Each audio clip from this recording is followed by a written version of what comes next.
പെട്ടെന്ന് ചോദിച്ചാൽ ഈ തുറക്കത്തിരക്കൊന്ന് പറയാൻ ഉദ്ദേശിച്ചു. എൻ്റെ ബെസ്റ്റ് ഫ്രണ്ട് ജസ്ലി. നമ്മളിപ്പോൾ എത്ര കൊല്ലമായിട്ടുണ്ടോ അടി പരിചയപ്പെട്ടിട്ട്? 20 കൊല്ല 20 നമ്മളിപ്പോൾ ഒരു 5 വർഷമായി കട്ടൊക്കെ ഒരുമിച്ചിട്ടുണ്ട്. എല്ലാ തോന്നിയാസത്തിനും കറക്റ്റ് എല്ലാത്തിനും ഒന്നിച്ചിട്ടുണ്ട്. പിന്നെ നമ്മളെപ്പം ബർത്ത്ഡേ പാർട്ടി ഇവിടെ തന്നെ ആയിരിക്കും, എവിടെയെങ്കിലും ആയിരിക്കും. നമ്മളങ്ങ് ഒറ്റക്കായിരിക്കും, എപ്പോഴും നമ്മൾ ഒറ്റക്കായിരിക്കും. പിന്നെന്താ പറയണ്ടേ? പിന്നെന്താ, എൻ്റെ ഫ്രണ്ടല്ല, എൻ്റെ ഒരു സിസ്റ്ററും കൂടിയാണേ.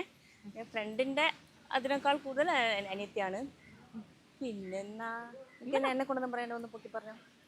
എൻ്റെ ചേച്ചിയാണ്, എൻ്റെ മെൻഡറാണ്, എൻ്റെ ബെസ്റ്റ് സപ്പോർട്ടറാണ്. പിന്നെന്താ, എന്ത് പ്രശ്നം വന്നു കഴിഞ്ഞാലും എന്ത് തെണ്ടിത്തരാണെങ്കിലും ചോദിക്കാം, പറയാം. ഡയറി. ആ യെസ്, ഞാനൊരു തുറന്ന പുസ്തകം ഇവരുടെ അടുത്താണ്.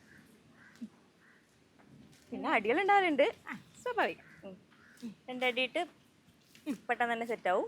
പിന്നെ പിന്നെ അങ്ങനെ കുറേ നമുക്ക് ഒരാളെ കൊണ്ട് കുറേ പറയണ്ടേ, നമുക്ക് വാക്കുകൾ കിട്ടൂലല്ലോ. അതുപോലെ ഇവളെ കൊണ്ട് പറയാന്ന് വെച്ചാൽ ഒരുപാട് കാര്യമുള്ളതുകൊണ്ട് പ്രധാനപ്പെട്ട തെണ്ടിത്തരങ്ങൾ സപ്പോർട്ട് ചെയ്യുന്ന ഒരാളെന്നുള്ള രീതിയിൽ അത്രേ പറയാൻ പറ്റും.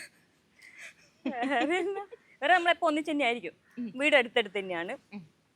ഒന്നിച്ചാകുന്നത് കൊണ്ടുള്ള എല്ലാ പ്രശ്നങ്ങളും. രണ്ട് മക്കളാണ്, അവരും ഫ്രണ്ട്സാണ്, അവർ ഒരേ ഏജാണ്, അവർ ഒരേ സ്കൂളാണ്, അവർ ഫ്രണ്ട്സാണ്. സത്യം പറഞ്ഞാൽ അവർ വഴിയാണ് നമ്മൾ ഫ്രണ്ട്സ് ആകുന്നത്. ഇവളെ മോളും എൻ്റെ മോളും ഫ്രണ്ട്സ് ആയത് കൊണ്ടാണ് നമ്മൾ ഫ്രണ്ട്സ് ആകുന്നത്.